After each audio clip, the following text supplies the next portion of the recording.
जाताड़ू माई के दर्शन तू करे, काहे तू लगलू है साजे सवारे। जाताड़ू माई के दर्शन तू करे, काहे तू लगलू है साजे सवारे।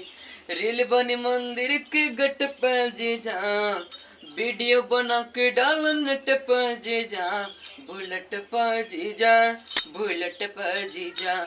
ले चली घुमा दी बुलेट पजी जा, हो बुलेट पजी जा, हो बुलेट पजी जा। ले चली घुमा दी बुलेट पजी जा। आज मानव न राउल कहल का जीजा, सूट पहन के तैयार बानी ललका जीजा। आज मानव न राउल कहल का जीजा, सूट पहन के तैयार बानी ललका जीजा। जमन कहबू खाई के साली, उ घर ही लिया दे हमना। डेरी मी के कहा जो चॉकलेट, दो पॉकेट खिया दे हमना। मानम नहीं ये चॉकलेट पजी जा, चाउमीन वाले चाट के पलट पजी जा, बुलेट पजी जा, बुलेट पजी जा।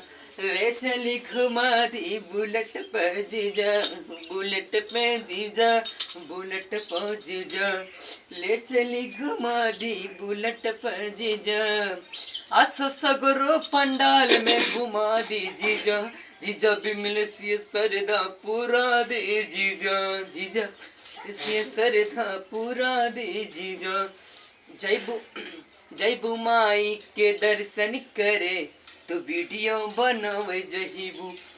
माना बतिया बिने पांड के, मोबाइल घर भुलाए जई हो।